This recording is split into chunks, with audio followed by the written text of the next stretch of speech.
प्रिय पाठकों, आज का जो लेक्चर है, आज का जो व्याख्यान है, जो मैं आप सभी छात्रों के समक्ष प्रस्तुत करने की तैयारी में हूँ, ये उन जिज्ञासु छात्रों को ध्यान में केंद्रित करके बनाया गया है, जो केंद्रीय एवं राज्य स्तर की प्रशासनिक परीक्षाओं की तैयारी में लगातार प्रयत्नशील है और उनके मुख्य परीक्षा के पाठ्यक्रम हो या फिर प्रारंभिक परीक्षा के पाठ्यक्रम हो, उसमें कई विषय परीक्षा उपयोगी या कई प्रश्न पूछे जाते हैं जो विविधता से जुड़े होते हैं। अगर मैं झारखंड स्तर में राज्य स्तर की प्रशासनिक परीक्षाओं की बात करूं, तो झारखंड की मुख्य परीक्षा में जेपीएससी की मुख्य परीक्षा के चौथे पेपर में 25वें शीर्षक के अंतर्गत मानवाधिकार की चर्चा की गई है। तो आज की जो लेक्चर है, आज का जो व्याख्यान है, वो मानवाधिकार को केंद्रित करके मैंने बनाया है। आज के इस व्याख्यान में मैं केंद्रित करूंगा मानवाधिकार शब्द की व्याख्या और अर्थात मानवाधिकार का भी अभिप्राय क्या है, उसकी संकल्पना क्या है और मानवाधिकार को लेकर के जो वैश्विक घोषणा का जो क्रमिक व्याख्या है वो मैं देने की कोशिश करूंगा। साथ साथ मानवाधिकार को लेकर के उसके विकास का जो ऐतिहासिक पक्ष है उसे भी आप तक पहुंचाने की कोशिश करूंगा। इतना ही नहीं, भारतीय संविधान में मानवाधिकार को किस रूप में अंकित किया गया है और राष्ट्रीय मानवाधिकार आयोग एवं राज्य मानवाधिकार से संदर्भ में उसको भी केंद्रित करके कुछ मुख्य बातों को आप तक रखने की कोशिश करूंगा, जो आपके पाठ्यक्रम में बतौर आपको अध्ययन के लिए आपके सामने दर्ज कराई गई है। तो चलिए उस पर हम अपनी बात शुरू करते हैं। तो एक वाक्य में कहें तो मानवाधिकार हर व्यक्ति की प्राकृतिक और नैसर्गिक अधिकार माना जाता है।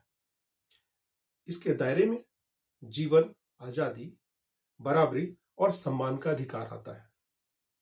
इसके अलावा गरिमामय जीवन का अधिकार, राजनीतिक अधिकार, सामाजिक अधिकार, आर्थिक और सांस्कृतिक अधिकार भी शामिल है। यदि मैं संयुक्त राष्ट्र संघ द्वारा अपनाए गए मानवाधिकार संबंधी घोषणा पत्र की बात करूं, तो उसमें भी कहा गया था कि मानव के जितने भी बुनियादी अधिकार होते हैं, चाहे वो जाति से संबंधित हो, धर्म, लिंग, भाषा, समुदाय, समाज इत्यादि, ये सब कमोबेश मानवाधिकार की श्रेणी में आते हैं।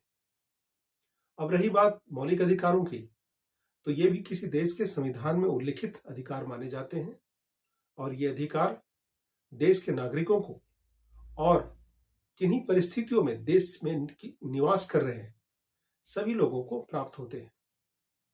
लेकिन यहां ये बात कहना स्पष्ट कर देना उचित है कि मौलिक अधिकार के तत्व भी मानवाधिकार के अंतर्गत आते हैं, जैसे जीवन और व्यक्तिगत स्वतंत्रता का अधिकार।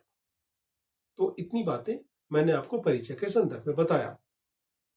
अब मैं बात करता हूं मानवाधिकार के विकास के इतिहास की बात। तो 16वीं शताब्दी में एक ड्राफ्ट किया गया था यूरोप में। तो यूरोप में खासकर जर्मनी की मैं बात करूं, तो जर्मनी में यूरोप में मानवाधिकारों के दस्तावेज के रूप में तो the 12 articles of black forest को, जिसे 1525 ईस्वी में एक मसौदे के रूप में प्रस्तुत किया गया था, इसे मानवाधिकार का प्रथम दस्तावेज माना जाता है। और ये उस वक्त यूरोप के अर्थात जर्मनी के किसानों की समस्याओं को दृष्टिगत रखते हुए ये दस्तावेज या मसौदा तैयार किया गया था। इसके बाद इसकी क्रमिक विकास यात्रा अर्थात मानवाधिकार को लेकर के कई प्रगतियां हुई। जैसे मैं यूनाइटेड किंगडम की बात करूं, तो यूनाइटेड किंगडम में 1628 ईस्वी में पिटिशन ऑफ राइट्स में मानवाधिकार को अपने मानवीय अधिकारों के रूप में उल्लेखित किया गया तथा वर्ष 1690 ईस्वी में जॉन लॉक के द्वारा, जिन्हें आप जानते हैं कि एक इंग्लिश फिलोसोफर थे जिन्हें फादर ऑफ लिबरलिज्म कहा जाता है, इन्होंने मानवाधिकारों को अपनी एक पुस्तक जिसे स्टेट्स ऑफ नेचर कहा गया था, उसमें उन्होंने वर्णित किया था।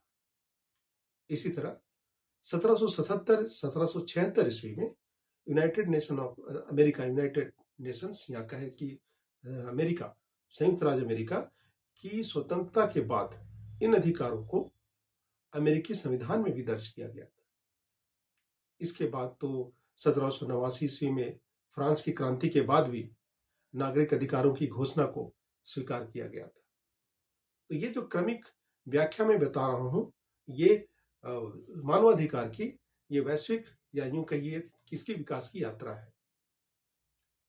इतना ही नहीं, स्पष्ट है कि मानवाधिकार की संकल्पना को यदि अब तक देखा जाए तो उनमें इन सारी उपलब्धियों के साथ साथ 1920 ईस्वी में राष्ट्र संघ की स्थापना एवं 1945 ईस्वी में यूनाइटेड नेशन ऑर्गेनाइजेशंस के जन्म के उद्देश्यों से भी देखा जा सकता है। तो ह्यूमन राइट्स अर्थात मानवाधिकार के इस महत्व को देखते हुए विश्व राज्य व्यवस्था के उद्देश्यों के अनुरूप संयुक्त राष्ट्र संघ ने मानवाधिकारों के उद्देश्यों की पूर्ति के लिए अपनी एक सहयोगी संगठन, जिसे आर्थिक और सामाजिक परिषद कहते हैं, है ना, तो इस संगठन को मानवाधिकारों की रक्षा हेतु योजना बनाने का दायित्व सौंपा।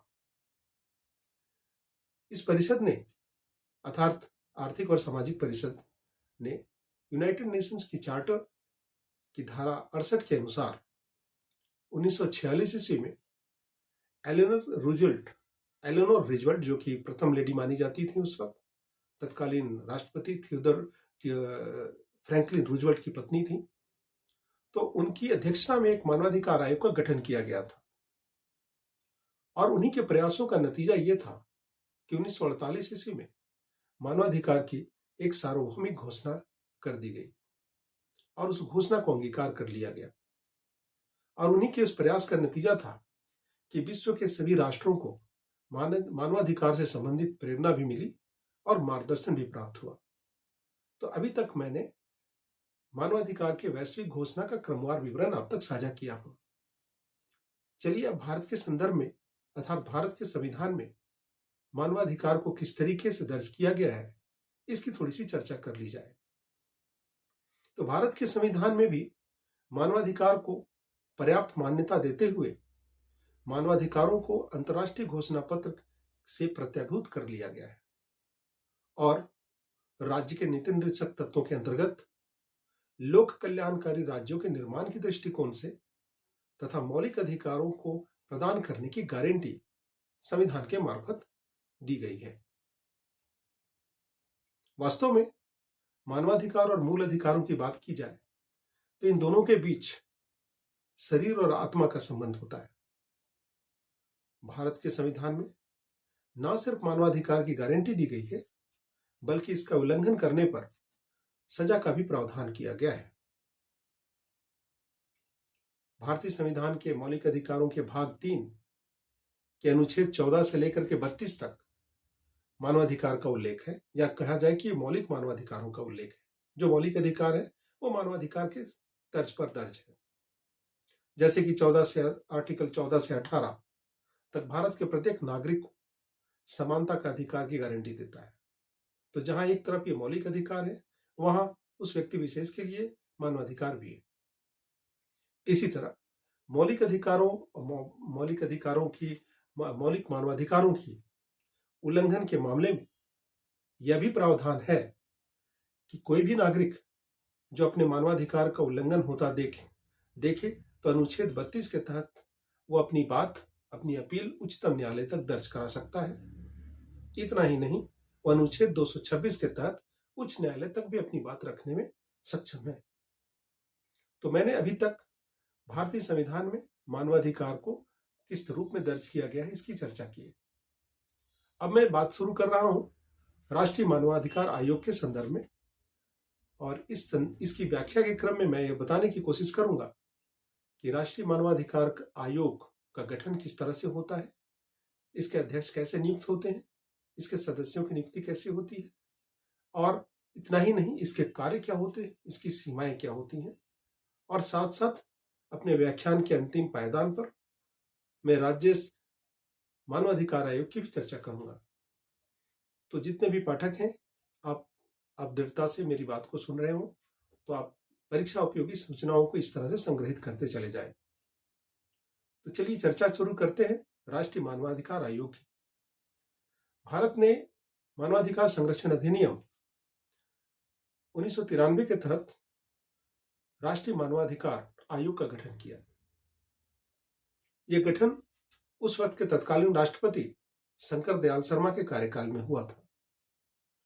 मानवाधिकारों की गठन की व्यवस्था करके मानवाधिकार की उल्लंघनों को निपटाने के लिए एक तरह से यह आयोग एक मंच प्रदान करता है। तो राष्ट्रीय मानवाधिकार आयोग के बारे में चर्चा होनी चाहिए। तो ये कैसी संस्था है, इस पर मैं आप पाठकों तक अपनी बात रखने जा रहा हूं। तो एक बहुसदस्यीय संस्था मानी जाती है जिसके अध्यक्ष और सदस्यों की नियुक्ति राष्ट्रपति एवं प्रधानमंत्री की अध्यक्षता वाली उच्च स्तरीय जो कमेटी होती है, जिसमें प्रधानमंत्री सहित लोकसभा के अध्यक्ष, राज्यसभा के उपसभापति, यहाँ पर ध्यान देने की बात है, राज्यसभा का जो सभापति होते हैं वो इस चयन समिति के सदस्य नहीं होते। तो राज्यसभा के उपसभापति के साथ साथ संसद के दोनों सदनों के मुख्य विपक्षी नेता एवं केंद्रीय गृह मंत्री इस समिति के सदस्य होते हैं। अर्थात राष्ट्रीय मानवाधिकार के अध्यक्ष एवं सदस्यों के चयन के लिए जो समिति नियुक्त है उसमें संबंधित अधिकारी उसमें शामिल होते हैं और उन्हीं की सिफारिशों के आधार पर इस पद पर इन पदधारकों की नियुक्ति होती है। राष्ट्रीय मानवाधिकार के अध्यक्ष और सदस्यों का कार्यकाल 5 वर्ष या 70 वर्ष की आयु तक होता है और ये पुनः भी पुनर्नियुक्ति के पात्र होते हैं। आपको पता होगा कि भारत में प्रथम मानवाधिकार के राष्ट्रीय अध्यक्ष के रूप में सेवानिवृत्त न्यायमूर्ति रंगनाथ मिश्र के रूप में जाने जाते थे। प्रथम गौरव उन्हीं को हासिल हुआ था और वर्तमान में सेवानिवृत्त न्यायाधीश अरुण कुमार मिश्रा राष्ट्रीय मानवाधिकार आयोग के अध्यक्ष हैं। तो मैं कह रहा था कि ये पुनर्नियुक्ति के भी पात्र होते हैं। इतना ही नहीं, राष्ट्रपति अपनी परिस्थितियों के आधार पर उन चयनित अध्यक्ष एवं सदस्यों को अपने कार्यकाल से पहले भी हटाने के लिए अधिकृत होते हैं, अर्थात उन्हें वो अधिकार प्राप्त है। आगे मैं अपनी बातों को जोड़ते हुए आप तक सूचना पहुंचा रहा हूं कि राष्ट्रीय मानवाधिकार के अध्यक्ष पद पर उच्चतम न्यायालय के मुख्य न्यायाधीश के साथ साथ उच्चतम न्यायालय के अन्य न्यायाधीश भी नियुक्त किए जा सकते हैं। उसमें एक सदस्य उच्चतम न्यायालय में कार्यरत अथवा सेवानिवृत्त न्यायाधीश होना चाहिए और एक सदस्य उच्च न्यायालय का कार्यरत और सेवानिवृत्त मुख्य न्यायाधीश होना चाहिए। इसके अलावे 3 अन्य सदस्यों में मानवाधिकार से संबंधित जानकारी रखने वाले और ऐसे कार्य अनुभव वाले शख्सियत होनी चाहिए। उनमें से कम एक महिला सदस्य का होना आवश्यक है। इस तरह से मानवाधिकार आयोग की जो सदस्य संख्या होती है, इसमें और भी अन्य सदस्यों की आवश्यकता होती है या फिर जो भी जरूरी व्यक्ति होते हैं उनमें पूर्णकालिक सदस्यों के अतिरिक्त आयोग में राष्ट्रीय अनुसूचित जाति के आयोग के सदस्य, राष्ट्रीय अनुसूचित जनजाति आयोग, राष्ट्रीय अल्पसंख्यक आयोग, राष्ट्रीय महिला आयोग, राष्ट्रीय पिछड़ा आयोग, इस तरह से राष्ट्रीय बाल अधिकार संरक्षण आयोग के अध्यक्ष पद पर आसीन व्यक्ति इस आयोग के अर्थात राष्ट्रीय मानवाधिकार आयोग के स्वाभाविक सदस्य माने जाते हैं। इतना ही नहीं, दिव्यांग व्यक्तियों के कार्यालय में मुख्य आयुक्त भी एनएचआरसी के सदस्य नियुक्त किए जाते हैं। तो अभी तक मैंने राष्ट्रीय मानवाधिकार आयोग के सदस्यों के संदर्भ में आप तक मैंने सरलतम तरीके से बातें पहुंचाई। अब मैं इसके एनएचआरसी, जिसको राष्ट्रीय मानवाधिकार आयोग कहते हैं, इसके कार्यों पर अपनी नजर आप तक पहुंचाने की कोशिश कर रहा हूं। मानवाधिकार के उल्लंघन के संदर्भ में संबंधित जितने भी मामले होते हैं, यह आयोग उसकी जांच करने और सभी न्यायिक मामलों में हस्तक्षेप करने का अधिकार रखता है। यह आयोग मीडिया, सेमिनार के माध्यमों से समाज के बीच में दीवानी या फिर समाज के बीच में मानवाधिकार से जुड़ी हुई जानकारियों को प्रचारित करने का भी अधिकृत है। इतना ही नहीं, आयोग के पास दीवानी अदालत की शक्तियां भी प्राप्त है। इतना ही नहीं, यह अंतिम राहत भी अर्थात एंटीसिपेटरी बेल देने का भी सामर्थ्य रखता है। इसके पास मुआवजे और हर्जाने के भुगतान की सिफारिश करने का अधिकार है। तो राष्ट्रीय मानवाधिकार आयोग के जो कार्य है उसके संदर्भ में इतनी बातें अब तक मैंने पहुंचाया। साथ साथ यह राज्य और केंद्र सरकारों को कि मानवाधिकारों के उल्लंघन को रोकने के लिए अपने महत्वपूर्ण कदम उठाने की सिफारिश तक कर सकता है। आयोग अपनी रिपोर्ट भारत के राष्ट्रपति के समक्ष प्रस्तुत करता है, जिसे अंततः संसद के दोनों पटलों में रखा जाता है। यहां मैं ये बता दूं कि अब ये इसके मुख्य कार्य हो गए, अब इनकी सीमाओं की चर्चा की जाए। एनएचआरसी, जिसे राष्ट्रीय मानवाधिकार आयोग कह रहे हैं, इसके पास जांच करने का कोई विशेष तंत्र नहीं है, अर्थात इसकी सीमाएं कुछ लिमिटेशन है।